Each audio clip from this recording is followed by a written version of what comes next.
Good evening, everyone. Myself, Tushar Dalal, and I hereby announce the closing ceremony of this exciting and educational MUN session, which was YMCA Youth Conclave. We have been fortunate enough to invite Mr. Singraj Adhana ji, a world-class shooter. Words will be short to introduce his efforts and contributions towards the nation. He recently won a bronze medal in 10-meter air pistol and silver medal in mixed 50-meter pistol at the 2020 Summer Paralympics. He is also an All-in World Cup gold medalist. He has represented and won multiple awards and medals for our country. He comes from a family of achievers. His grandfather, late Subedar Major Sumera Ram Adhana ji, a World War II veteran who got Indian Order of Merit and Military Cross for his excellent service and contribution in the army. He's also the only Paralympian to win 2 medals in a single edition of the Paralympics. Sir, it is an honor to have you here, and thank you again for coming. Thank you. Sir, without wasting much time, sir, my first question to you is, sir, अभी Paralympics के बाद से अब तक आज तक जब Paralympic से आप मेडल जीत के आए और अभी तक आपकी लाइफ में क्या मेजर चेंजेस आए हैं और आप उन सब चेंजेस के साथ कैसे डील कर रहे हैं? सबसे बड़ी बात जो चेंजिंग आ रहा है आज, उसके लिए मेरे पास शब्द नहीं है कहने के लिए। वास्तव में ऐसा लग रहा है कि आज हम पैरा एथलीट्स और स्पोर्ट्स के अकॉर्डिंग हिंदुस्तान में एक नई लहर जो उत्साह की जो दौड़ी है इन मेडल्स के आने के बाद, वो अपने आप में बहुत सराहनीय है। और हमें भरोसा नहीं हो रहा कि हमारे यूथ और हर हिंदुस्तानी हमसे इतना प्यार कर रहे हैं और हमें सुनना चाहते हैं। ये हमारे लिए बात है और इसकी बहुत धन्यवाद। सर, इस बार हमने देखा कि सिर्फ ओलंपिक्स में नहीं बल्कि पैरालंपिक्स में हमारे ज्यादा मेडल्स आए, तो पैरालंपियंस का कंट्रीब्यूशन भी बहुत ज्यादा रहा है। तो उसके बारे में आपको क्या लगता है कि जो एक वेव आई है जिसमें पैरालंपियंस भी बहुत ज्यादा आगे बढ़ रहे हैं? बिल्कुल, ये हिंदुस्तान के मेडल्स के चरम सीमा का ये इस समय दौर है। और इससे पहले 2016 तक रियो में जो ओलंपिक गेम हुए थे, उस समय 1968 से लेकर 2016 तक हमारे पास हिंदुस्तान में कुल 12 मेडल थे, जिसमें सिल्वर और ब्रॉन्ज गोल्ड थे। लेकिन आज पहली बार 2021 में ऐसा हुआ कि 2020 जो टोक्यो का जो गेम था, उसमें हम एक ही बार में 19 मेडल ला पाए। और जो 19 मेडल आए, ये मात्र 17 प्लेन लेके आए, जिसमें डबल मेडल्स मेरा है और राइफल में मेरी ही सिस्टर जो छोटी है, अपनी लकीरा जयपुर से संबंध रखते हैं। हम 17 प्लेयर 19 मेडल लेके आए और इसके लिए भारत सरकार की नीति और जो हमारे पैरा खिलाड़ियों की जो मेहनत है, वो बहुत ही काबिल तारीफ है सबकी। सर, आपकी मेहनत ने रंग लाया और आज हम सबका नाम, हमारे देश का नाम बहुत ऊपर गया है, तो thanks to that. Sir, my next question is कि मैंने एक स्टोरी पढ़ी थी न्यूज़पेपर में कि एक ऐसा इवेंट आपकी लाइफ में हुआ कि आप स्विमिंग के लिए गए थे, लेकिन वो स्टोरी आप प्लीज एक बार बताएं कि स्विमिंग के लिए गए थे लेकिन शूटिंग की तरफ ज्यादा इंक्लिनेशन हो गया, तो वो स्टोरी आप प्लीज एक बार आप बताएं। वो मेरा शूटिंग में आने का दौर था। मेरे जो बच्चे हैं नैतिक, सौरभ और जो भतीजा मिस्टर गौरव अदाना, मैं उन तीनों बच्चों को अपने सेक्टर 12 खेल परिषद का जो मैदान है स्पोर्ट के पीछे, आपने देखा भी होगा, तो वहाँ बच्चे तैराकी के लिए मैं उनको ले जाता और प्रतिदिन 2 से 3 घंटे मैं उनके साथ वहाँ रहता। तो 1-2 महीने बाद मुझे बोरिंग लगने लगा कि मैंने कहा बच्चों से, मैंने कि बेटे मैं तो आपके साथ नहीं आऊँगा, 2-3 घंटे मेरे लिए पॉसिबल नहीं हो रहा, बोरिंग हो रहा है, आप लोग एंजॉय कर रहे हैं और मैं इस तरीक़ा से बोरिंग हो रहा है। तो उन्होंने कहा पापा आप भी तैराकी शुरू कर दीजिए। तो मैंने कहा ठीक है, करता हूँ। तो मैंने मजाक में उनको बोल दिया, लेकिन अगले दिन बच्चों ने प्रेशर डाला, नहीं पापा आपको बोला था तैराकी करने के लिए, आपको ट्राई करना है। लेकिन ऐसा हुआ वो दोस्त, मैं तैराकी नहीं कर पाया, यहाँ तक कि अपने कपड़े भी नहीं उतार पाया तैराकी के लिए। कपड़े उतारने में मुझे 3 दिन लग गए, क्योंकि मानसिक तौर पे हमें ऐसा महसूस हमेशा आस-पास में लगता है कि क्या करेंगे सब, कि जो व्यक्ति घर से नहीं चल पा रहा हो और वो आज तैराकी के लिए पूल में उतर रहा है, तो ऐसा लगता है कि शायद आत्महत्या करने जा रहा है। तो उस सोच से ग्रस्त समाज भी है और उस सोच का भय लगातार हमें भी महसूस होता था। लेकिन 3 दिन के प्रयत्न के बाद, बच्चों की जिद के बाद, यूथ और कोच के समर्थन से मैं एक राह हमने निकाली कि शाम को जब पूरा कैंपस खाली हो जाता है तो उसके बाद हमें ट्राई करना है। तो 10 बजे करीब जब पूरा कैंपस खाली हो गया तो मैंने ट्राई करा, और ट्राई करने में मैंने देखा कि मैं 2.5 फुट पानी था, मैं उसमें ढंग से खड़ा भी नहीं हो पा रहा था। तो पूरा बॉडी नीचे से मेरा पैरालाइज़ था, लेकिन मैं चल लेता हूँ अपने ही पैरों पे, सर अपनी इच्छा शक्ति के दम पर, लेकिन मैंने वहाँ कामयाबी नहीं पाई। तो बच्चे काफ़ी उदास हुए, मैंने बोला बेटे सॉरी, मैं शायद ये नहीं कर पाऊँगा। और तो बच्चे ने, फिर जो भतीजा था उसने कहा अंकल जी आप हमारे साथ शूटिंग करो, ट्राई करो। मैंने कहा ठीक है, वो ट्राई करते। तो मैं अगले दिन जब भतीजे के साथ वहाँ गया, मैंने देखा कि जो कोच है वो दूसरे खिलाड़ी को ट्रेनिंग बता रहे थे कि इस तरीक़ा से पिस्टल पकड़नी है या साइड देखनी है सर और यहाँ आपको फायर करना है। तो वो बच्चा लगातार असफल हो रहा था और कोच उसको वो रिपीट कर रहे थे। तो मेरी हँसी छूट गई। उन्होंने सर कहा आप सर हँसे क्यों और आप कौन हैं? मैंने कि मैं सिंगराज अधाना, मैं गौरव अधाना का चाचा हूँ और मैं आज शूटिंग की आपको ट्रेनिंग करने की शुरुआत के लिए मैं आया था। पर सर आपको हँसना नहीं था। बच्चा कोशिश कर रहा, नहीं लग रहा तो इसमें क्या है, ये आसान थोड़ी है और बहुत टफ है ये। मैंने कहा सर जिस तरीक़ा से आप बता रहे हैं वो बहुत आसान है। उन्होंने कहा आसान है तो आप ट्राई करके दिखाइए। तो उन्होंने मुझे 5 शॉट दिए और 5 शॉट में मैंने फर्स्ट टाइम में 4 इनर 10 मारा और 1 हल्का-सा मिस हो गया। तो उन्होंने कहा, फिर ऊपर से नीचे मुझे देखा, "सर आपने पहले ट्रेनिंग की हुई है, आप कंटिन्यू प्रैक्टिस करते हैं, ये पॉसिबल नहीं है आप फर्स्ट टाइम में इतना अच्छा चला दें।" मैंने कहा, "नहीं सर, मैं फर्स्ट टाइम में ट्राई मैंने करा है।"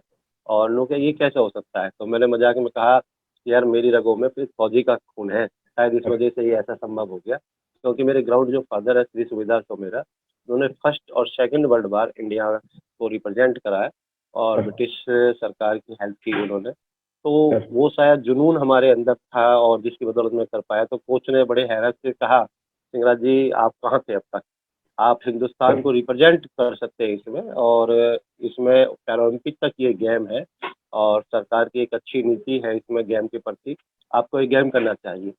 तो बस वो मुझे पल बहुत अच्छा लगा और महसूस हुआ कि यही वो मैदान है, जिसमें मैं अपने सपने को साकार कर सकता हूँ, जो कि मेरा सपना था अपने देश और समाज के लिए कुछ करना। तो उसमें मैं कामयाब भी हुआ और मैं उस पल का भी धन्यवाद करता हूँ कि वो मेरे जीवन में 35 साल की एज में वो पल आया और मैंने अपने 4 साल की कठिन मेहनत की बदौलत मैं आज सर 15 से ज़्यादा इंटरनेशनल मेडल लेने में कामयाब हुआ। सर तो सर हम ये मान ले सकते हैं कि आपके अंदर जो शूटिंग का जो टैलेंट था वो एक नेचुरल टैलेंट था और जिसको आपने डेवलप किया आगे जाके आपने उसको और भी ज्यादा डेवलप किया ट्रेनिंग से और मेहनत से। जी, जी, बिल्कुल, इसके लिए मैंने कठिन प्रयत्न भी कई बार करा और सर कंटिन्यू मैंने ये देखा कि दूसरे देश के खिलाड़ी एक अच्छा एथलीट्स कितना ट्रेनिंग करता है, कितना करता है। तो मैंने उसको धीरे-धीरे 6 घंटे से 8 घंटे बढ़ाया, 10 घंटे बढ़ाया, 12 घंटे मैंने कंटिन्यू पर डे ट्रेनिंग करा। एक दौर ऐसा भी आया, hello? Yes sir yes sir हाँ, एक दौर ऐसा भी आया सर कि मैं अपने टाइमिंग को क्रॉस करने लगा सर कि कितना मैं उसको क्रॉस कर सकता हूँ। तो मैंने 1300 से एक दिन में 17 घंटे तक मैंने कंटिन्यू ट्रेनिंग करा और मैंने ट्रेनिंग का ऐसा बुखार मुझे था प्रैक्टिस करने का कि सर मैं रात को भी यदि आँख खुल जाती, तो मैं अपनी पिस्टल लेके अपने रूम में ट्रेनिंग करना शुरू कर देता था। ये नहीं देखा कि रात के 2 बज रहे हैं और सुबह के ट्रेनिंग करते-करते 6 बज गए। मैंने कभी अपने आप को टाइमिंग में नहीं बाँधा, सर सर बल्कि जितनी मेरी रुचि उसमें थी, मैंने उससे ज़्यादा उसे कठिन मेहनत से प्रयत्न करने की कोशिश करी।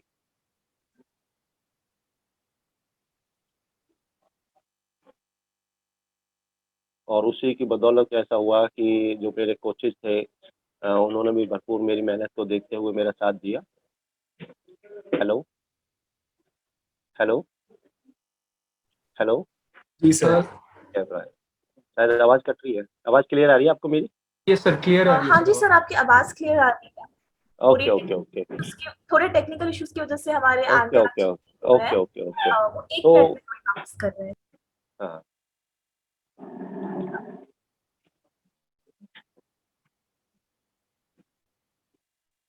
मैं शुरू करूँ? Hello. Yes sir, yes yes sir. Sir, yes sir, आप बोलिए। हाँ, ओके। तो मैंने अपना जो ट्रेनिंग का शेड्यूल था इस तरीक़ा से बनाया और मैंने फिर अपने 4 फ़ॉर्मूले मैंने बनाए और 4 फ़ॉर्मूलों पे मैंने शुरू से ट्रेनिंग में काम करा। सबसे पहले ईटिंग, अच्छा खाना, दूसरा उसके बाद स्लीपिंग, अच्छे ढंग से सोना और फिर ट्रेनिंग एंड रिपीट। तो 4 फ़ॉर्मूला मैंने बनाए अपने लिए और मैंने कंटिन्यू 4 साल तक इस टास्क पे मैंने वर्क करा और जिसकी बदौलत हम अच्छा खाते हैं तो हमारा शरीर स्वस्थ रहता है और हम अगर अच्छी नींद लेते हैं तो दिमाग का विकास होता है और फिज़िकली हम मजबूत होते हैं और फिर ट्रेनिंग मैंने कंटिन्यू करा। इसके लिए मुझे अपना बिज़नेस, परिवार को भी छोड़ना पड़ा, कई बार उनको नज़रअंदाज करना पड़ा। तो मेरे भाई उद्यम अधाना थे, जो कि वाईएमसीए से पास आउट है, आप ही की यूनिवर्सिटी से। उन्होंने मेरा बहुत बेहतरीन साथ दिया और कई बार जब भी मुझे पैसे की ज़रूरत पड़ती या कहीं ट्रेनिंग में जाने की ज़रूरत पड़ती, तो वो गाड़ी लेके तुरंत हाज़िर होते थे और एक अच्छा पूरा फैमिली का मुझे सपोर्ट मिला, जिसकी बदौलत मैं सब कुछ करने में कामयाब हुआ। सर जी। आपका एक्सपीरियंस वाकई बहुत अच्छा है एंड आपने बाहर के एथलीट्स को भी देखा है, परखा है और हमारे भारत देश के भी एथलीट्स को आपने देखा है, परखा है। आपको जी। दोनों एथलीट्स में आपको क्या फर्क लगता है? क्या कोई फर्क है? ज़्यादा फ़र्क नहीं है, बस हमारा थोड़ा-सा जो सिस्टम है, हमें उसमें सुधारना है और ख़ासकर एथलीट्स को अपनी सोच को चेंज करना है और जुनून जो है खेलने के प्रति वो ज़्यादा हमें अग्रसर करना होगा। मैंने ये भी महसूस करा है कि जो हमारे इंडियंस खिलाड़ी हैं वो एक उनकी जो इच्छा शक्ति है कई बार वो सीमित लेवल की रहती है। जैसे कि मैं अपना एग्ज़ाम्पल आपको बताता हूँ, जब मैंने एशियन गेम मेडल जीता, यस सर। तो अनगिनत खिलाड़ियों ने मुझसे कहा, "शिवराज भाई अब तो आपका एशियन गेम में मेडल आ गया है, हरियाणा सरकार की आपको जॉब मिल जाएगी, अब तो आप सर। टेंशन फ्री होगे, लाइफ़ सेट होगी।" तो मैं उनसे कहा था, "नहीं यार, मैंने जो शूटिंग शुरू करा ना, वो जॉब के लिए नहीं करा है, बल्कि मुझे वो पैरालंपिक में अपने देश के लिए लगातार मेडल लाने के लिए मैंने शूटिंग करी है। मैं हर यस बार world cup, championship, Asian game में और पैरालंपिक में अपने देश के तिरंगा को लहराते हुए देखना चाहता हूँ, ना कि मैं इन मेडलों के जीतने से मैं नौकरी पाना चाहता हूँ।" यस तो जो हम छोटा टारगेट बना लेते हैं, जैसे ही हमें अचीवमेंट मिलना शुरू हुआ, तो हम उस जिस मार्ग पे हम चलते हैं, वहाँ हम कहीं न कहीं दूसरा मार्ग अपना लेते हैं।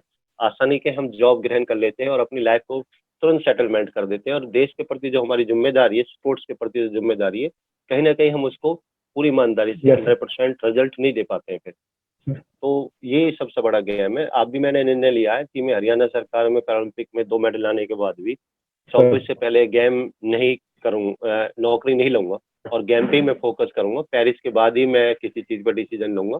उससे पहले मैं अपने मार्ग में किसी भी चीज़ को बाधा नहीं आने दूँगा। चाहे मुझे बाद में, जैसा कि मेरी फ़िलहाल 40 साल की उम्र है और जॉब लेने की जो अप्लाई करने की जो उम्र वो 42 साल है। क्या यस वो सर। मेरी उम्र निकल जाए, लेकिन मेरा सपना हिंदुस्तान के लिए जो मेडल लाना है, उसके लिए मुझे जो भी कुर्बानी देनी होगी, वो मैं 100% दूँगा और अपने सपने को साकार करूँगा 24 सर रिपीट करूँगा आपने पेरिस में। सर सर आपने बहुत सारे सैक्रिफाइसेस दिए हैं, तो एक बार वो आप जर्नी बताएं कि क्या चैलेंजेस आपकी लाइफ में आए जब आपने शूटिंग शुरू किया और क्या मेन चैलेंजेस क्या थे आपकी लाइफ में जिसकी वजह से, जो आपको रोक रहे थे किसी चीज की वजह से, जो आपने ओवरकम किए और फिर बाद में देश के लिए मेडल्स भी जीते? बिल्कुल, लाइफ में संकट तो आना स्वाभाविक है, कोई भी मार्ग इतनी आसानी से नहीं मिलता है। Yes sir.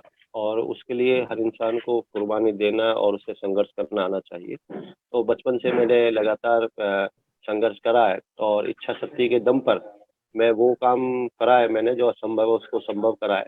जैसे बचपन में यस मुझे सर। पोलियो हो गया था, तो पोलियो से मेरे दोनों ही लेग पैरालाइज़ थे और बेंड थे चेस्ट की तरफ। तो यस सर। तो मैं इच्छा शक्ति के दम पर ही चला और अपने दोनों पैरों को मैं पूरा स्टिक सीधा कर पाया और आज मैं अपने पैरों पे खड़े होके चलता हूँ। उसके बाद लगातार 35 साल तक जो मेरा सपना था अपने देश के लिए करना और फौज में जाना या पुलिस प्रशासन में जाना, तो यस देश सर। और समाज के लिए कार्य करना, वो संभव नहीं हो रहा था फिजिकली अनफिट के कारण। तो हमेशा पीड़ा रहती दिल में कि यार हिंदुस्तान के झंडे के लिए, भारत माता के लिए कुछ करना है अपने देश के लिए। अगर इस धरती पे, हिंदुस्तानी धरती में जन्म लेने के बाद भी हमने अपने समाज और देश के लिए नहीं करा, तो मैं अपने जीवन को बेकार समझता हूँ। और तो मैंने इस उद्देश्य से अपना संकल्प दोहराया, और जब मैंने शूटिंग शुरू करी 10 मीटर, तो 10 मीटर का जो नॉर्मल खर्चा है वो महीने का 5 से 10,000 रुपये खर्चा है। Yes sir. लेकिन किसी कारणवश इस सेक्टर 12 में मैं ट्रेनिंग नहीं कर पा रहा था लगातार, क्योंकि मैं सेकंड इवेंट भी करना चाहता था। और यस सर। सेकंड इवेंट की जो तैयारी है वो करने से शूटिंग रेंज तुगलकाबाद जो है, मैं वहाँ कैंपस था शूटिंग रेंज का। सर तो सर। मैंने वहाँ जाके जब जाना शुरू करा तो पता चला कि 50 मीटर शूटिंग जो है वो काफ़ी कॉस्टली है, और करीब पर डे का 8 से 10,000 रुपये खर्च होना है। तो एक मीडियम फैमिली के होने के नाते चिंता का विषय भी था कि मैं क्या करूं। लेकिन परिवार का समर्थन मुझे मिला 7-8 महीने तक, और जो यस मेरे सर। पास जो पूंजी थी वो मैं लगातार 50 मीटर और 10 मीटर में खर्च करने लगा, क्योंकि मैंने जो 50 मीटर का ट्रेनिंग शुरू करा तो एक बेहतरीन एम्यूनेशन जो होता है, जो ओलंपिक और पैरालंपिक में खिलाड़ी यूज करते हैं, यस जिसे सर। 10x कहते हैं, और उसको काफ़ी कॉस्टली होता है वो। सर। करीब 28 से 30 रुपए का एक एम्यूनेशन होता है, जो इम्पोर्ट कराना होता है अदर कंट्री से। तो जब मैं वो शॉट चलाता और इतने महंगे शॉट से प्रैक्टिस करता, तो अदर जो सीनियर प्लेयर थे मेरे, वो मुझे यस सर। देखते और कहते, सिंह राज जी इतना महंगा शॉट क्यों चला रहे हो, ट्रेनिंग के लिए तो आप सस्ता वाला शॉट ले लो जो 10,000 रुपये का है। मैंने सर। कहा सर मैं ट्रेनिंग नहीं कर रहा हूँ, मैं पैरालंपिक 20 टोक्यो की तैयारी कर रहा हूँ, मुझे वहाँ जाना है, और मैं एक दिन की मेहनत से टोक्यो में मेडल नहीं ला पाऊंगा, क्योंकि चमत्कार हर बार नहीं होता है, और मैं सर। अपनी मेहनत के दम पर उड़ाना चाहता हूँ, ना कि चमत्कार के दम से, और चमत्कार पे मैं भरोसा भी नहीं करता। तो सर। मैंने कि मैं मेहनत उतनी करना चाहता हूँ कि किस्मत में वो गाढ़े अक्षरों से भगवान लिख दे कि बेटा तेने मेहनत करी और तू हकदार है इस मेडल का। सर। तो उसके लिए मैंने कंटिन्यू मेहनत करा, तो एक दौर ऐसा भी आ गया कि मेरे पास पैसे का अभाव हो गया। सर। और फिर मेरी जो वाइफ है, उनको पता चला कि मेरे पास पैसे कैश नहीं है, और मैं डिस्टर्ब हो रहा हूँ और ट्रेनिंग अपनी कंटिन्यू नहीं कर पा रहा हूँ। तो मेरी वाइफ ने एक अच्छे पार्टनर होने के नाते मेरा पूरा सपोर्ट करा। अपनी जो ज्वेलरी है, जो हमारी फैमिली की दादा लाई जो प्रॉपर्टी होती है, तो जो हमने भी उनको शादी में गिफ्ट करा था, सर। वो उन्होंने सारा ले आई और मुझसे कहा कि ये लीजिए, ये आप बेच दो या इनको गिरवी रख दो और अपना ट्रेनिंग कंटिन्यू करो, मैं आपको डिस्टर्ब होते हुए नहीं देखना चाहती। आपकी सर। परेशानी मेरी परेशानी है। तो भारतीय संस्कृति ये सबसे बड़ी पहचान है। हमारी जो सर। स्त्रियाँ हैं, घर की जो लड़कियाँ हैं, यस सर। वो अपने परिवार के लिए हमेशा पर खड़ी रहती है। तो ये भारतीय संस्कृति की हमारी ये दौलत है, जिसकी बदौलत उस समय मुझे पैसे का जो अभाव था, वो मेरी वाइफ ने मेरा साथ दिया और मैं कंटिन्यू अपनी ट्रेनिंग कर पाया। सर। फिर मुझे एशियन गेम में मेडल आ गया, तो सबसे पहले मैं अपने वाइफ के गहने लेके छुटा के लाया मुकुट फाइनेंस से। तो वाइफ ने कहा ये गहने मेरे किसी काम के नहीं है, मेरा गहना तो ये मेडल है जो आप मेरे लेके आए। तो इससे मुझे और विल पावर मिली, मजबूती मिली।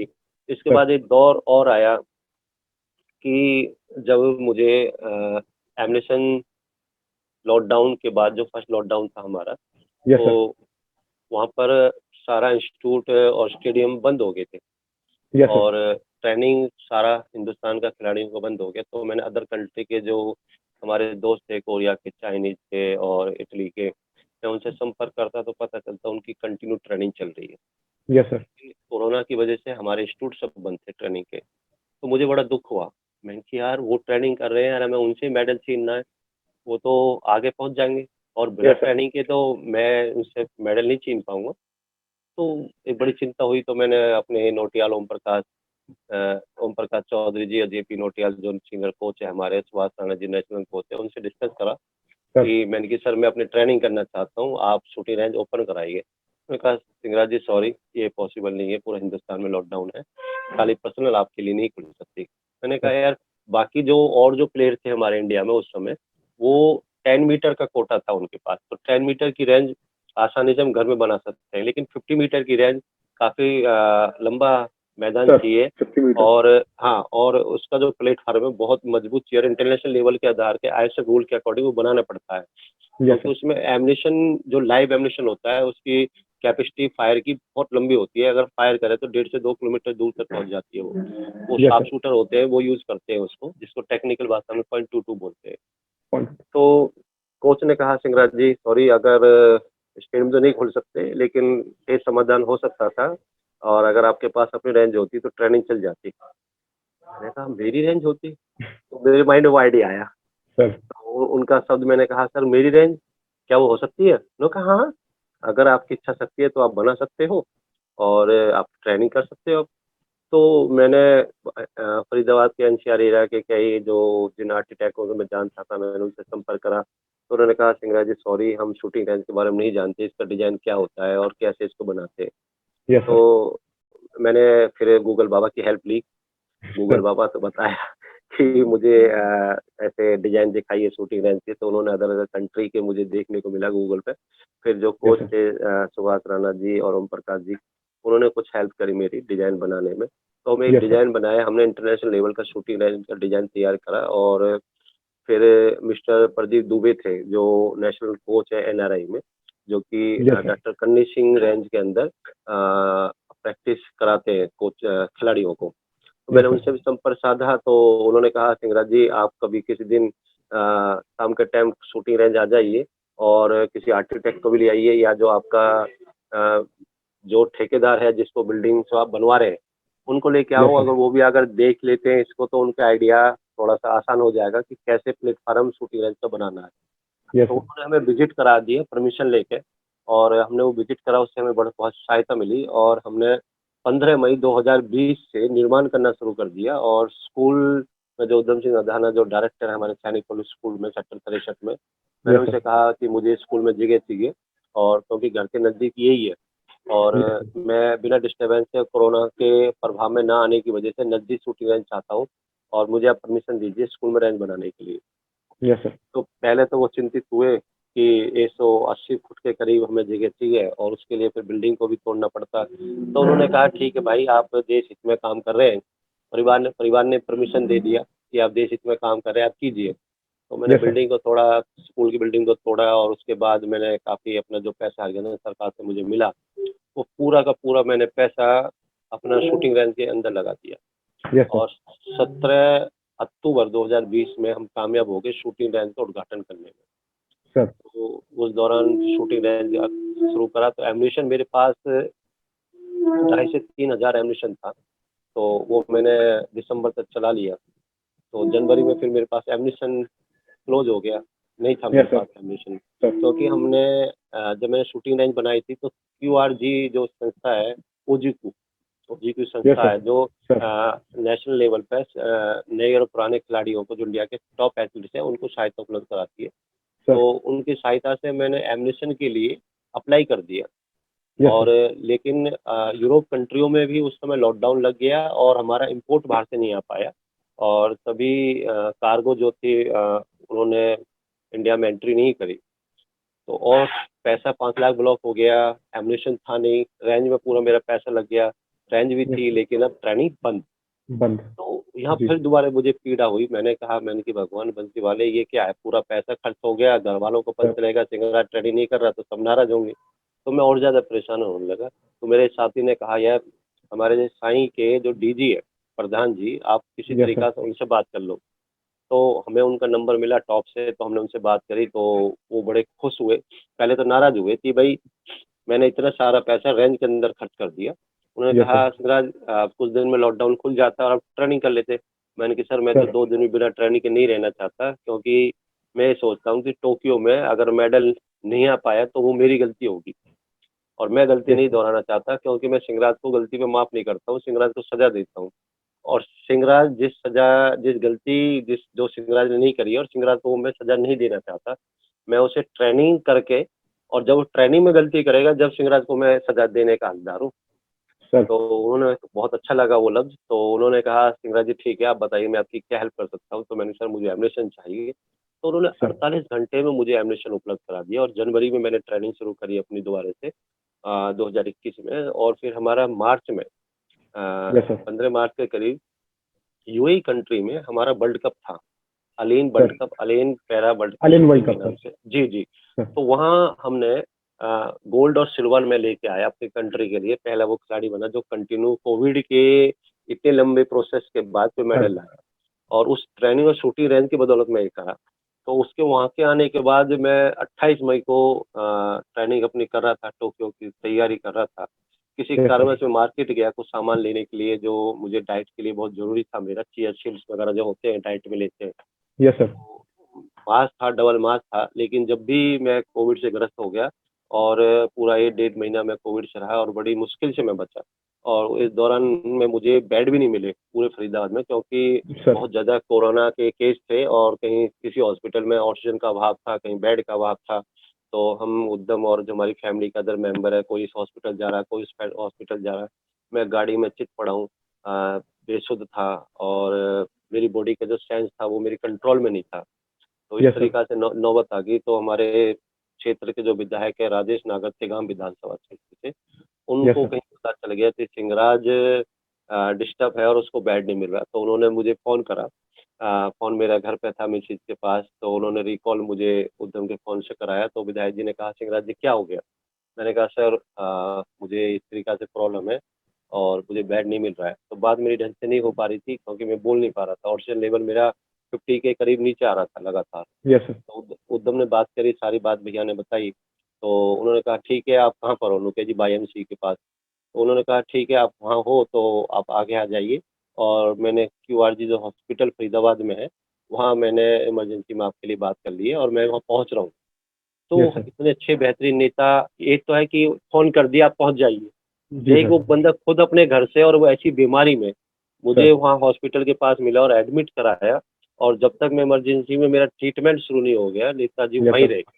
मैं बड़ा हैरान हूँ कि बंसीवाले ने उनको ईश्वर के रूप में मेरे पास भेज दिया और मुझे बेड मिल गया। तो उन्होंने जब सर कहा, सिंगराज जी आप देश को रिप्रेजेंट करने वाले हैं, हमारी ज़िम्मेदारी है, हमारी सरकार की ज़िम्मेदारी है, आप हिम्मत मत हारना, आप ज़रूर ठीक हो जाएँगे और आप बस हिम्मत मत हारना। तो ये लफ्ज़ आज भी मेरे ज़हन में चलते हैं। तो सर मैं फिर कई दिन एडमिट रहा और ऑक्सीजन भी मेरा चढ़ा हुआ कंटिन्यू। और यस सर फिर मैं उस फाइट को जीतने में कामयाब हो गया। और फिर मैंने बैकअप करा अपने आप को बचा के। मैं ईश्वर का धन्यवाद करता हूँ बंसीवाले का और सब भारतीय लोगों का जो मुझे प्यार करते हैं, जिन्होंने उस समय मेरे लिए बहुत सारी प्रार्थना करी, यूथ ने भी बहुत प्रार्थना करी मेरे सर लिए। सर मैं उन सबको आपके माध्यम से हाथ जोड़कर उनका धन्यवाद करता हूँ और कहता हूँ कि मैं आपका ऋणी हूँ उस प्यार के लिए, जिसकी वजह से मुझे दूसरा जीवन मिला और मैं अपने देश के लिए वो मेडल ला पाया। उस प्रार्थना की बदौलत मैं ये कर पाया, अन्यथा मुझे नहीं लग रहा था कि मैं बच पाऊँगा। और क्योंकि वो बहुत ही खतरनाक दौर था मेरे भाई। सर तो यस सर वहाँ जब कोविड से मैंने बचा लिया तो मैंने फाइट देखी थी, मेरा जो ट्रेनिंग जो था उस दौरान का कोविड से पहले, वो बिल्कुल यस ज़ीरो सर हो गया। तो सर मुझे मानसिक पीड़ा और ज़्यादा होने लगी कि यार टोक्यो है 2 महीने बाद और मेरा तो सारा ज़ीरो हो गया, बॉडी स्ट्रेंथ ज़ीरो हो गई, मेरे 12 किलो वेट कम हो गया और मेरा जो अलाइनमेंट है सब ज़ीरो हो गया। यस और सर ऑक्सीजन लेवल शूटिंग में ब्रीथ लेवल बहुत इम्पोर्टेंट होता है यस सर और बॉडी की जो स्ट्रेंथ, जो मसल की स्ट्रेंथ वो बहुत इम्पोर्टेंट होती है। तो मैंने जो पूरा 4 साल मेहनत करके जो बॉडी स्ट्रेंथ बनाई थी, यस सर वो ज़ीरो हो गई बिल्कुल। तो मुझे नए सिरे से शुरू करना था, तो मेरी वाइफ़ कविता धाना ने मेरा बहुत साथ दिया। हमेशा मेरे खाने-पीने के लिए संघर्ष करती रही। भाई हमेशा मेरे लिए मार्केट से फ्रूट्स लाना, वो लाना, मेरे कोचेज़ हमेशा मुझे मोटिवेट करते रहे। यस सबने सर एक ही बात कही, "शिवराज जी आप जीतोगे, तो आप सर जीतोगे।" ऐसा कहना गलत नहीं होगा कि एक मेडलिस्ट को बनाने के लिए बहुत सारे छोटे छोटे कॉन्ट्रीब्यूशंस बहुत सारे लोगों से लगते हैं और जब जाके एक मेडलिस्ट हम प्रोड्यूस कर पाते हैं। बिल्कुल, बिल्कुल। और बहुत सर ज़्यादा तो हमारे हमारे देश में अनफॉर्चुनेटली बहुत सारा सपोर्ट बहुत सारे एथलीट्स को नहीं है। तो हाँ, सर ऐसा अगर जिस तरह जी, जी। आपने मेहनत की और दूसरे एथलीट्स को भी वो सपोर्ट और वो मेहनत अगर वो करें तो शायद हम और भी ज्यादा मेडल प्रोड्यूस कर सकते हैं। देखिए, मैं आपने बहुत अच्छा क्वेश्चन करा मेरे मित्र। मैं ये बिल्कुल सत्य है कि कोई भी काम शुरू करने से पहले आपकी अपनी ज़िद होनी चाहिए। यस सर और जब आप ज़िद्दी हो जाएँगे और इतने ज़िद्दी हो जाएँगे कि आप अपनी भी नहीं सुनते, तो सर 100% जो छोटी-मोटी जो समस्याएँ जीवन में आती है, कभी भी आप उनसे डरोगे नहीं। वही कमज़ोरी आपकी ताकत बन के वो सदा पॉज़िटिव के रूप में आपके साथ रहेगी और आप इतिहास रचने में कामयाब हो जाओगे। जीने के 2 यस सर तरीका है। एक तो हम सदा रोना रोते रहे कि सरकार ने ये नहीं करा, वो नहीं करा, मैं बड़े घर में पैदा होता तो मैं ऐसा कर देता, मेरे पास ये होता तो मैं वो कर देता। एक तो ये कि रोते रहो। एक यस ये है सर कि जो भी आपके पास है, उसी को आप अपना हथियार बना लो और अभियान में जुट जाओ। तो सबसे पहले सपना देखना और उस सपने को साकार करने के लिए प्लानिंग आपके पास होनी चाहिए सर और आपको अपने काम में सबसे बड़ा जिद्दी होना चाहिए, मैं तो ये मानता हूँ। अगर आप अपने काम में जिद्दी नहीं है, तो देर-सवेर आप हार जाओगे। सर तो जितने बड़े जिद्दी होंगे, उतने बड़े आप चैंपियन बनोगे। सर आपने बताया कि आप बहुत बहुत ज्यादा ट्रेनिंग करते थे, ओवर ट्रेनिंग अगर मैं बोलूँ तो गलत नहीं होगा, आप ओवर ट्रेन करते थे अपनी बॉडी को। अगर आप दिन में इतनी ज्यादा ट्रेनिंग कर रहे हैं तो नॉर्मली एथलीट्स इतना ट्रेन नहीं करते हैं। तो सर बिल्कुल। आपका कंपटीशन टाइम से पहले का स्पेसिफिकली आप कैसे ट्रेन करते थे? जैसे आपका कंपटीशन आने वाला है तो उससे पहले की ट्रेनिंग क्या रहती थी? ये तो सीक्रेट है, आपको कहाँ से पता चल गया? बहुत अच्छा लगा आप इतनी गहराई से मेरी बात को सबके सामने ला पाए। मित्र, ये बात आपकी सत्य है कि ट्रेनिंग ओवर ट्रेनिंग थी, लेकिन वो मेरी ओवर ट्रेनिंग नहीं थी, वो मेरा आत्मविश्वास था और मेरा जुनून था उस काम को करने के लिए यस सर। और लगातार कुछ नया करने के लिए। मैं जब जब ट्रेनिंग करता तो मुझे एहसास महसूस होता कि शिंगराज अभी आप और भी काम कर पाओगे, अभी आप और भी कर सकते हो। तो इस काम के लिए तो लगातार जब ये काम हुआ सर। तो उस काम के आधार पर मुझे ये चीज़ महसूस होती कि शिंगराज अभी नहीं तो कभी नहीं। Yes sir. तो वो ताकत बन के आई और जब मैं मेडिटेशन करता 4-4 5-5 घंटे मुझे मेडिटेशन भी करते हो जाती थी, तो मुझे थकान नहीं होती थी, क्योंकि सर। वो सपना, वो लक्ष्य मुझे ताकत देती थी और मुझे एहसास कराती थी शिंगराज अभी और मेहनत करनी है, क्योंकि जो जिनसे में मेडल लिया हमने, सर। वो उनके पास सभी संसाधन है और लगातार वो वर्षों से ओलंपियन मेडलिस्ट रहे यस सर। और एक बड़ा प्लेटफार्म था, उस प्लेटफार्म पे हर हिंदुस्तानी पहुंच जाता है लेकिन असफल होके आ जाता है। Yes sir. तो मैं अपनी ओर से कोई कमी कसर नहीं छोड़ना चाहता था, मैं कोई भी एक्सक्यूज नहीं लगाना चाहता था कि शिंगराज तुझे तो 4 साल हुए, तू कैसे यस सर। मेडल ले लेगा, वो भी ओलंपिक पैरालंपिक में जाके लगातार। Yes sir. तो मैं ये देखता कि दूसरा इतनी मेहनत कर रहा है, स्टडी कर रहा है, तो मैं उससे डबल करूँ। उसने जो 3 साल में मेहनत करी है वह मैं 1 साल में मेहनत उतनी करूँ, मेरा ये सर। सोचना था।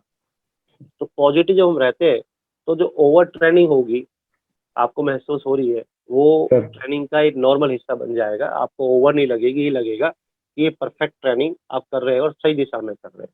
तो इसके लिए मैंने सर। फॉर्मूला भी आपको स्टार्टिंग बताया। अच्छा खाना यस मैंने सर। हमेशा ध्यान दिया, उसके बाद अच्छा सोना, उसके बाद training and repeat. Yes sir. तो ये 4 चीज़ जब मैंने करी तो इसमें ओवर ट्रेनिंग थोड़ी बहुत हो जाती थी तो एडजस्ट हो जाता था। Yes sir.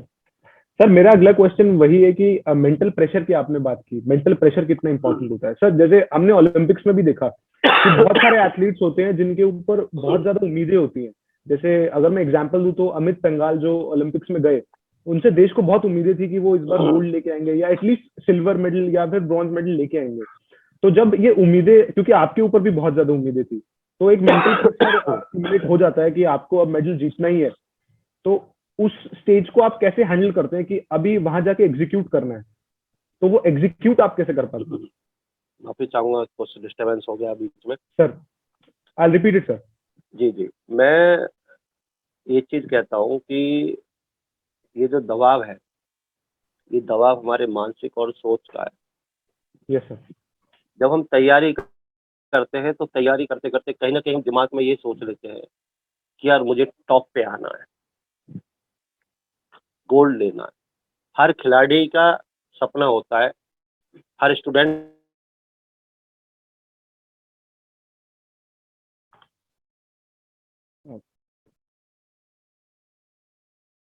I think there is some network issue with on his side. Gold लेना सबकी इच्छा है, सर। सर। लेकिन खाली गोल्ड सोच के ट्रेनिंग करना और गोल्ड के लिए वहाँ जाना, यस ये सर। एक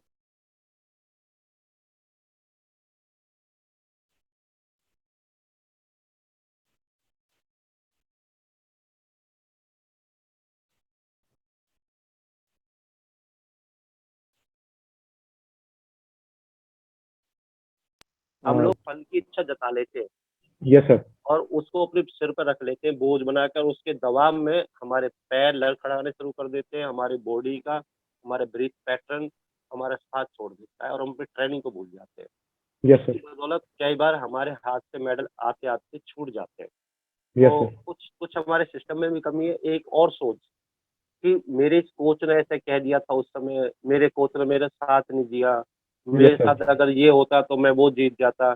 ये मैं समझता हूँ एक छोटी मानसिक परिस्थिति है जो इंसान ऐसा सोचता है, मैं समझता हूँ वो मानसिक तौर पे अपाहिज है। एक होता है शारीरिक रूप से अपाहिज जो मैं हूँ, एक होता है इंसान जो फिजिकली फिट है लेकिन मानसिक तौर से अपाहिज है, जो ऐसा होता है कि मेरे कोच ने मुझे डिस्टर्ब कर दिया था, नहीं मैं जीत रहा था। अरे आपने Yes, sir. अपने आप को इस लायक क्यों नहीं बनाया, क्योंकि आप इंडिया को रिप्रेजेंट कर रहे हैं। Yes, sir. उससे अगर कहीं गलती हुई है, अगर ट्रेनिंग में कहीं कमी हुई है तो आप ज्यादा गुनाहगार है। आपने अपने टीचर का भरोसा नहीं जीता या आपके टीचर ने आपको भरोसे में नहीं लिया, तो एथलीट्स की कमी है। एथलीट्स को मैदान में जाने से पहले पूरी तरीका से तैयार होना चाहिए कि कोई कोच मेरे साथ रहे ना रहे, मेरी चाहे पिस्टल खराब हो जाए, लेकिन मैं बैकअप करूँगा, मैं Yes, sir. हारूँगा नहीं। उसका ऑप्शन उनके पास होना चाहिए और उस रूप से ट्रेनिंग लेनी चाहिए कि मेरे पास कुछ भी ना हो, मैं जब भी ट्रेनिंग करूँगा। जैसे कि एक एग्ज़ाम्पल देता हूँ, Yes, sir. अलेन वर्ल्ड कप जब 2021 में मार्च में हो रहा था, तो Yes, मेरे sir. सिलेंडर ऑक्सीजन जो होता है 10 मीटर का सिलेंडर ब्लॉक हो गया और उसमें गैस फायरिंग नहीं हो रही थी। Yes, sir. तो मैंने अपने कोच को इशारा करा कि भाई सिलेंडर ब्लॉक हो गया है, तो मात्र 30 सेकंड के अंदर मैं सिलेंडर को चेंज कर लिया अपनी सीट से उठ के, और जितने जूरी परमिशन देता इतने हम सिलेंडर बदल चुके थे, जिसकी बदौलत मैं गोल्ड मेडल लेके आया। टोक्यो में मैं 10 मीटर का जब मैंने मेडल जीत लिया, तो टोक्यो शूटिंग रेंज से आते हुए पैरालंपिक विलेज में मेरे पैर फिसलने की वजह से मैं बस से गिर गया और मेरे लेफ्ट साइड का पैर में फ्रैक्चर आ गया और मैं व्हीलचेयर पे आ गया। Sir. और मैं 1 तारीख से लेके और हिंदुस्तान में आने तक 6 तारीख तक व्हीलचेयर पे रहा, क्योंकि पैर काफ़ी सूज गया और मेरी ट्रेनिंग कंटिन्यू मुझे करनी थी, तो मुझे रेस्ट नहीं लिया, तो दवाई नहीं ले सकता था मैं कोई भी, क्योंकि वो डोपिंग में आ जाता। तो Yes, मैंने sir. सिर्फ आइस का मैंने ध्यान रखा, एक नॉर्मल किट ले गया था। Yes, sir.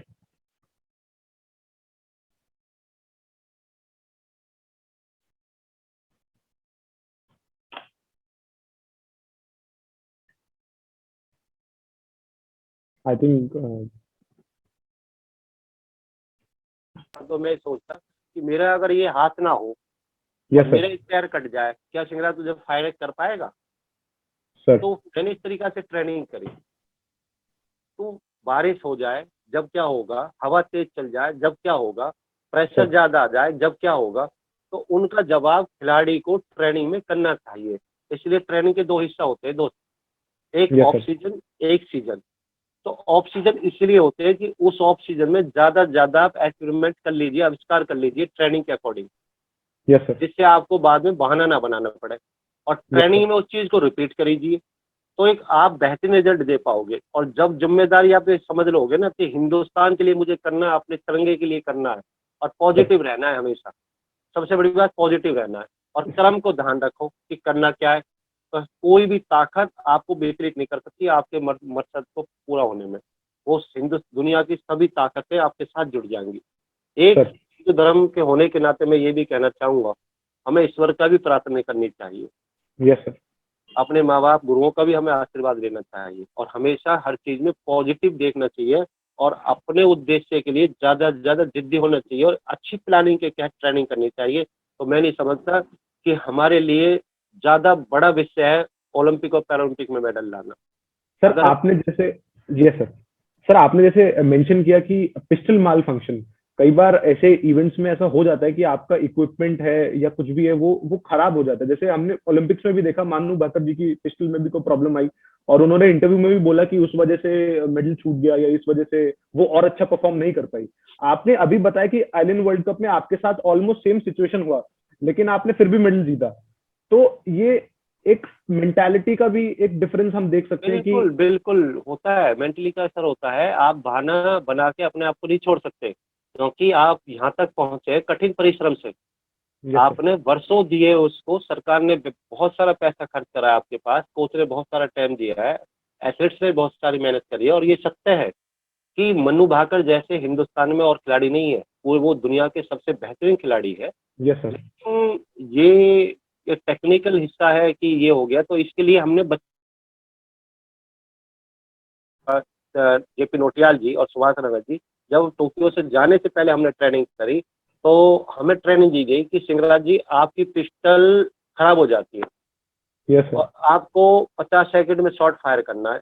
अब आप दूसरी पिस्टल उठा के 50 सेकंड में आपको फायर करना है और हमसे Yes, इस sir. दौरान में परमिशन भी लेनी है।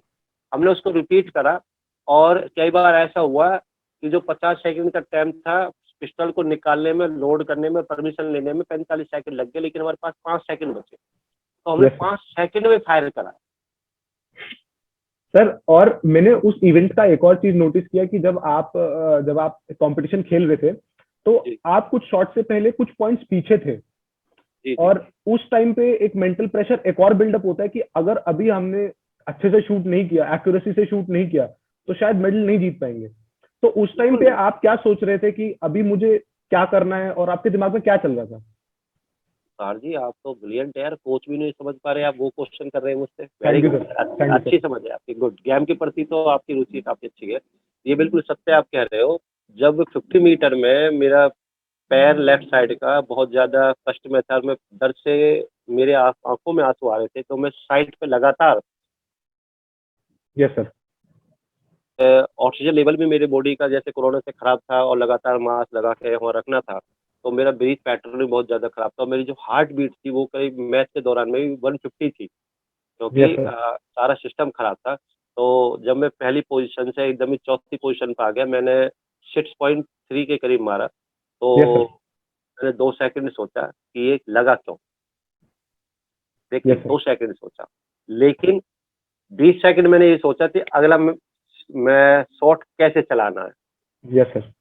तो अब ये आपका टाइमिंग मैनेजमेंट है कि आप ज़्यादा समय किस पे बिताते हैं। या छक्की मार दी, 4 नंबर कम कर दिया, आप तो सर। एकदम ही नीचे आ गए और मैच आपके हाथ से गया। नहीं, हाथ में नहीं जाएगा, वो लास्ट शॉट तक आपको फाइट करना है। Yes last sir. शॉट तक आपको अपने आप को ये महसूस कराना है कि करना क्या है, वही आपके थॉट में रहना चाहिए। तो Yes, मैंने sir. वो शॉट लग गया और मैं पायदान पे जस्ट आ गया, तो मैंने 2 सेकंड सोचा, ठीक है, जस्ट चिल। मैंने स्माइल करा कि इस वजह से लगा, बॉडी मेरा मूवमेंट हो गया और मैं लेफ्ट साइड में झुक गया, क्योंकि मैं पैर को ज़मीन से नहीं टेक पा रहा था, जिसकी Yes, वजह sir. से 50 मीटर में जब वाइब्रेशन होती है शॉट चलाते हैं, फॉलो थ्रो से मेरी बॉडी Yes, लेफ्ट sir. ऐसे जा रही थी, क्योंकि पैर ज़मीन पे टिके नहीं रहे थे और लेफ्ट पैर मेरा ऊपर Sir. था, दर्द की वजह से वो ऐसे खड़ा हुआ था। तो मैंने कहा चला गया, कोई बात नहीं। तो मुझे अगला मैंने बेहतरीन शॉट मारा और मैं तुरंत दूसरे पायदान पे आ गया। Sir. फिर पहले पायदान पे आने की जगह जैसे ही मैं कोशिश कर रहा था, मैंने फिर मेरा बॉडी वही मूवमेंट हो गया और मेरा फिर दोबारा से 5 लग गया। Sir. लेकिन जब मेरा 5 लगा, तो सौभाग्य से दूसरा जो रसिया का प्लेयर था, उसने मुझसे भी ज़्यादा बैड शॉट मार दिया प्रेशर में आके। भाई Yes, वो sir. भी तो खिलाड़ी है, Yes, वो भी sir. गलती कर सकते हैं। तो Sir. हमें ये इंतजार नहीं कर रहा कि दूसरा गलती कब करे जब आप बच जाओगे, हमें ये इंतजार करना है कि बैड शॉट को 2 सेकंड सोचना है और अगले शॉट की तैयारी के लिए आपके पास जो 15 से 20 सेकंड है, उसमें आपको अपने आप को मेंटली तौर पे तैयार कर लेना है, अपने आप से बात कर लेनी है। एक जो पत्रकार भाई होते हैं, जब न्यूज़ वो एंकरिंग करते हैं, जैसे आप Yes, सब sir. बात कर रहे हैं मुझसे, तो Sir. इस तरीका से खिलाड़ी को भी अपने आप से संवाद करना चाहिए, वार्तालाप करना चाहिए अपने आप से। तो Yes, कि sir. आपको करना क्या है? जब आप Sir. माइंड मेडिटेशन का इसमें बहुत बड़ा इम्पोर्टेंट है, तो जब वो आप रिपीट कर लोगे माइंड में, तो आप सबसे बेहतरीन रिजल्ट दोगे। तो आपका फिर रिजल्ट कुछ भी हो, आप डरोगे नहीं और अगला शॉट और बेहतरीन मारोगे आप, जिसकी बदौलत में हम ये करने में कामयाब हुए। सर, मैंने थोड़ा सा शूटिंग के बारे में पढ़ा और कुछ वीडियोस भी देखी, तो मुझे पहले लगता था कि शूटिंग एक फिजिकली बहुत ज्यादा डिमांडिंग गेम नहीं है, पर मैं गलत था। क्योंकि मैंने पढ़ा, क्योंकि एक तो ये बहुत टेक्निकल गेम है कि आपको टेक्निकली बहुत स्ट्रांग होना है कि आपकी टेक्निक क्या है, आपको क्या शूट करना है, और फिजिकली ये और भी ज्यादा डिमांडिंग है क्योंकि आपको फिजिकल फिटनेस पे और भी ज्यादा ध्यान देना है। ठीक बात है, फिजिकली और मेंटली सर। ना है, खाली फिजिकली जिम में जाके योगा करके नहीं, बल्कि दिमागी कसरत भी करनी होती है खिलाड़ी को। अगर यस सर। आपने खाली फिजिकली ट्रेनिंग करी है, तो आप अधूरा ट्रेनिंग कर रहे हैं। सर। फिजिकली ट्रेनिंग के साथ साथ आपको मानसिक ट्रेनिंग भी करनी होगी। इसमें सबसे ज़्यादा सहायक होते हैं, कुछ टिप्स होती है दिमाग को तेज करने के तरीका जो होते हैं, जो मैं बताना भी चाहूँगा। जैसे विषय से हटकर कुछ किताबें पढ़ना छुट्टी वाले यस दिन, सर। फेवरेट मोटिवेशन सॉन्ग सुनना, मोटिवेशन सर। मूवी देखना और उन मूवियों के खास हिस्से को गंभीरता से समझना, सर। वो आपको बहुत पावर देंगे। और खास महान जो पुरुष होते हैं, जो हिंदुस्तान में बहुत महान व्यक्ति हुए हैं, गौतम सर। बुद्ध हुए, सरदार वल्लभ भाई पटेल हुए, भगत सिंह हुए, राजगुरु हुए, तो इन महान पुरुषों की जीवनी पढ़ो, जिससे हमें प्रेरित होंगे और दिमाग को एक अलग टॉपिक सोचने का मौका मिलेगा दिमाग को। सर और खासकर जो एक खिलाड़ी मिस्टेक करता है, वो एक मिस्टेक करता है कि वो एक पैटर्न से सोचता है और हाँ, तो वो एक पैटर्न से सोचता है कि एक लेफ्ट शूटर क्या गलती करता है और ज्यादातर कोच क्या गलती करते हैं कि वो हमें पिस्टल उठानी है राइट हैंड से, तो वो Yes, sir. पूरा वर्क राइट हैंड से ही करते हैं, सारा लिखना, पढ़ना, खेलना, ट्रेनिंग करना राइट साइड से करते हैं। तो राइट साइड से करते जो हमारे दिमाग का जो राइट हिस्सा है वो ही ज्यादा विकास उसका हो जाता है और लेफ्ट साइड की बॉडी से हम वर्क नहीं करते, जिसकी वजह से हमारे दिमाग का जो लेफ्ट हिस्सा है वो कम sir. काम करने लगता है। तो Sir.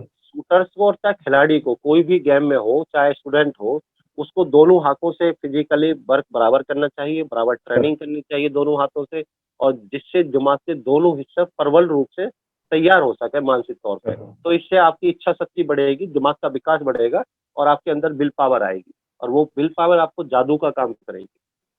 सर जैसे आपने अभी मेंशन किया, स्पोर्ट्स के हट के भी आप बहुत सारी चीजें करते हैं। आपने लिसनिंग टू म्यूजिक बताया, आपने और भी चीजें बताई। तो आप अपने खाली टाइम में कौन से और स्पोर्ट्स या फिर कौन सी बुक्स या कौन सी मूवीज आप देखते हैं अपने खाली टाइम में, थोड़ा रेस्ट करने के लिए? या मेरे फोन में 3 मूवी है, मैरी कॉम, सुल्तान और आपका मिल्खा सिंह। और मूवीज भी सब स्पोर्ट्स बायोपिक्स है? हाँ, 3 मूवी है क्योंकि मुझे वो बहुत पसंद है वो। कभी कभी मैं चोरी से रोमांटिक भी देख लेता हूँ अपने दोस्तों के साथ होता हूँ, लेकिन छुट्टियाँ कम मिलती है। लेकिन जब ट्रेनिंग के ऑफ सीजन जब अपने रूम में होता हूँ तो मैं 3 मूवियाँ सैकड़ों बार देख चुका हूँ। करीब इन फिल्मों को मैं 100 से ज्यादा बार देख चुका हूँ। और ऐसे पल आ जाते हैं शूटिंग ट्रेनिंग के दौरान में मुझे कि मैं इन फिल्म को देखते देखते रोने लगता हूँ, इतना भावुक हो जाता हूँ। और उस भावना में जो मुझे देखने को मिलता है, वो विचार सुनने को मिलता है, वो मुझे बहुत अंदर एनर्जी देते हैं। और सबसे बड़ी जो बात है, हमें एक ऐसा प्लानिंग करना चाहिए कि होता क्या। जैसे एक और एग्जांपल मैं बताता हूँ आपको। Yes sir. मैंने शूटिंग में पेशेंस होना बहुत जरूरी है। शूटिंग में क्या, हर चीज में पेशेंस जरूरी है, चाहे आप जो भी काम कर रहे हैं। तो मैंने जो पेशेंस तो यह देखा कि पेशेंस कैसे सीख सकते हैं और पेशेंस में हिंदुस्तान में कौन कौन ज्यादा एडवांस है। तो मैंने देखा अमित शाह जी बहुत पेशेंस है, नरेंद्र मोदी जी का ज्यादा पेशेंस है। और वो कैसे आया, केजरीवाल हमारे दिल्ली के माननीय मुख्यमंत्री जी है, उनको कितनी बार इलेक्शन में कुछ लोगों ने कितनी सारी उनके साथ बदतमीजी करी, सीधा कई बार फेस पे उनको थप्पड़ तो झेलना पड़ा, लेकिन उन्होंने कितनी बार लोगों को माफ कर दिया, कितनी बार लोगों ने उनके ऊपर छाई फेंकी। यदि आज किसी यूथ के ऊपर आप ऐसा कर दो तो वो तो तलवार निकाल के मार देगा गुस्से में। रास्ता में आपकी बाइक किसी से भिड़ जाए तो हम गुस्से में पागल हो जाते हैं। तो वो पेशेंस कैसे इन लोगों के पास इतना आया, इतना धैर्य इनके पास कैसे आया। हमारे उत्तर प्रदेश के मुख्यमंत्री योगी आदित्यनाथ जी, वो यहाँ तक कैसे पहुंचे, क्या उन्होंने प्लानिंग करी, वो सब मैंने टॉपिक पढ़े और उनके जीवन से हमें क्या शिक्षा मिल सकती है प्रेजेंट टाइम में, वो मैंने अपने अंदर डालने की कोशिश करी, छोटी छोटी चीजें। जिससे मुझे इस पेशेंस को झेलने की आदत पड़ गई। अब क्या हो जाए, क्या किसी चीज से मुझे कोई फर्क नहीं पड़ता। मैं हारता हूँ तो मुझ पे फर्क नहीं पड़ना चाहिए, मैं जीतता हूँ तो मुझे जब भी ऐसा ही रहना है, जीत को सिर पे नहीं चढ़ने देना है। हर टाइम जैसे आप हो आपको ऐसा रहना है। तो अगले गोल को आप आसानी से पूरा कर सकते हैं। सर ये शायद बहुत ज्यादा सरप्राइजिंग भी ना हो कि कल को आपके ऊपर एक बायोपिक बन जाए, क्योंकि आपने जो किया है, जो अचीव किया है, वो भी बायोपिक बनने का तो आप डिजर्विंग है। आपके ऊपर शायद नहीं, मैं अभी इस लायक तो नहीं हूँ मैं। और सर पेरिस 2024 के प्लान के बाद, जिसमें हम सब काफी पॉजिटिव है कि आप गोल्ड लाएंगे, जो आपने इंटरव्यू में भी बोला था पहले एक बार कि 2024 का गोल है, गोल्ड 2024 पेरिस है आपका है। वो और अब मैं 2 इवेंट खेल रहा हूँ, अगले पेरिस में मैं 3 इवेंट खेलूंगा, 25 इवेंट खेलूंगा और मैं हैट्रिक मारने के पूरा आप लोगों से वादा करता हूँ, और खासकर अपने बायएमसी स्टूडेंटों से। और वो अभी नेक्स्ट ईयर अक्टूबर में एशियन गेम भी है चाइना में, मैं वहाँ उससे पहले, पेरिस से पहले वहाँ रिपीट करूंगा और फिर आपके साथ चाय बैठ के सेलिब्रेट करेंगे। Sure sir. सर अभी आपने बताया, तो सर आप एक ऐसी एडवाइस किसी कोच ने आपको दी हो जो आप हम स्टूडेंट्स के साथ भी शेयर करना चाहेंगे।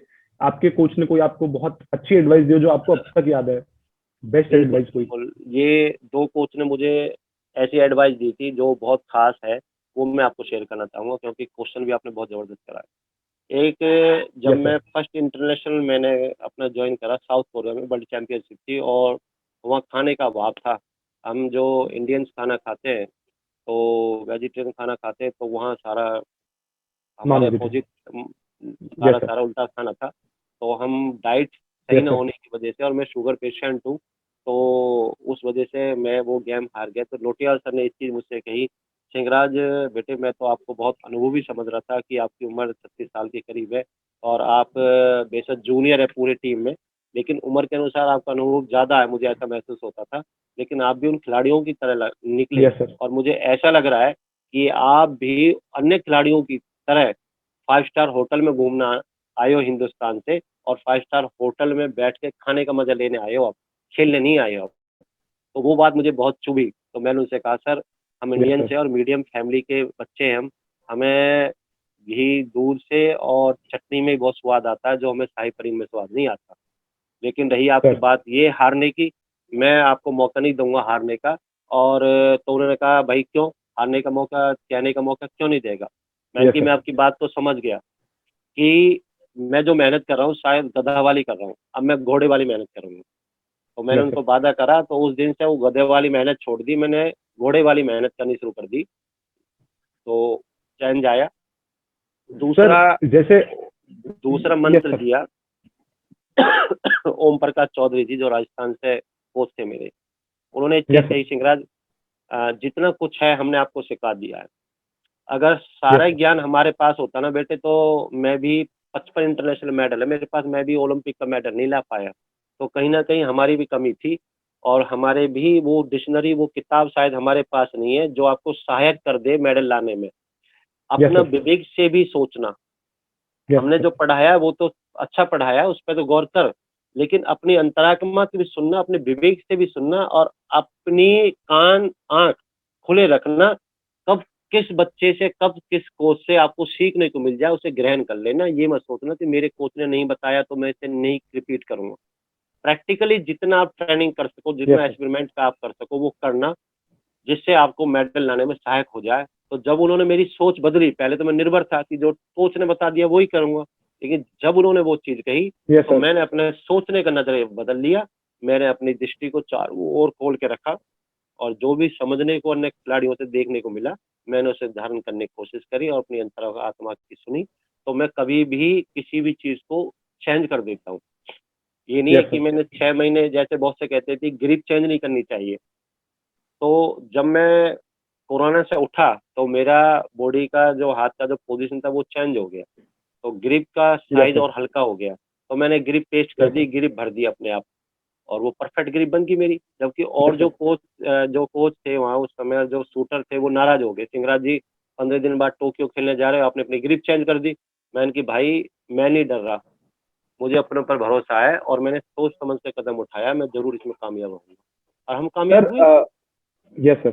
सर सबसे इम्पोर्टेंट क्वेश्चन जो आज का हो सकता है कि आपका मैसेज क्या रहेगा यूथ के लिए जो अभी पढ़ रहा है या स्पोर्ट्स खेल रहा है या कुछ भी अपने लाइफ में कर रहा है, एक एक ऐसा मैसेज आप जो दोगे, सक्सेस मंत्र अगर हम उसको बोल दें जी, जी, जी, जी।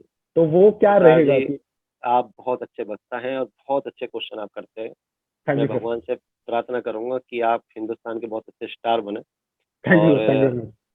आपने बेहतरीन जो क्वेश्चन करा है, इसमें इसमें ये कहना चाहूँगा कि यदि जीवन में किसी से प्यार करना है, सर। तो इस धरती से करो और अपने राष्ट्रीय तिरंगा से करो।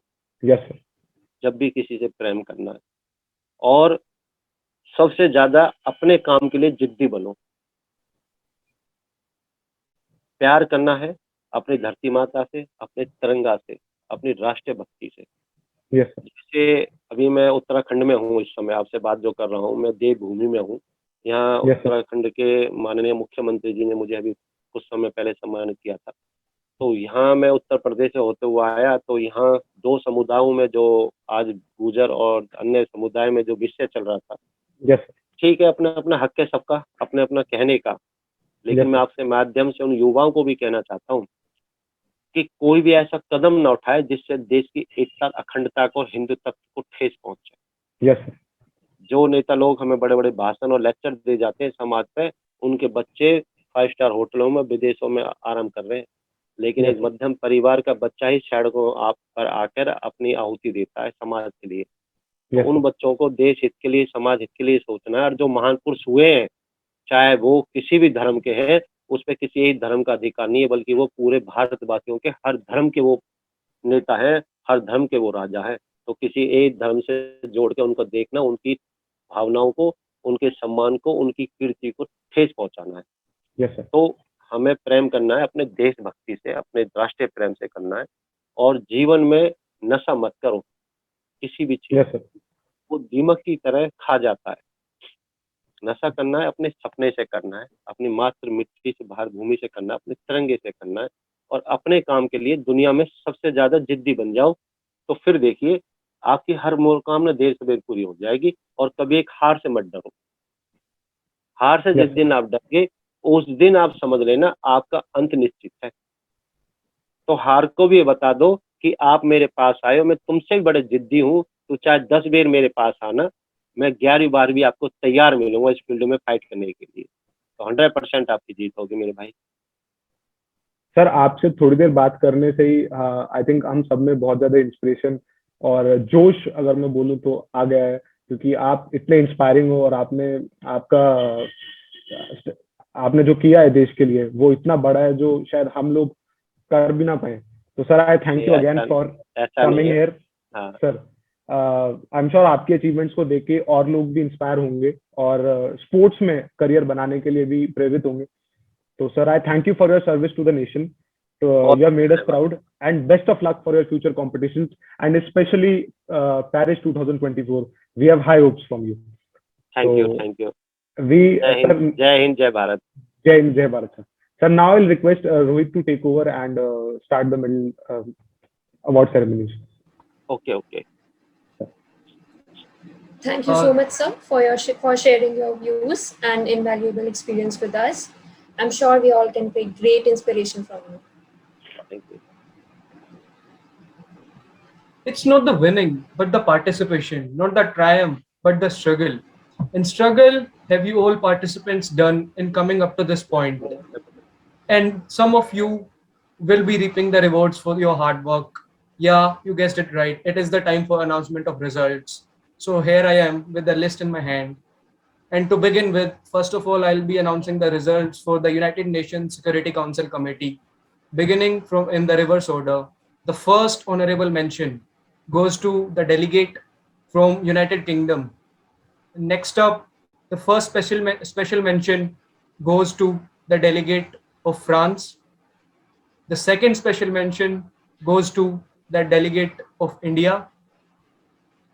Next up, we have high commendation in the UNSC, and that goes to the delegate from Estonia.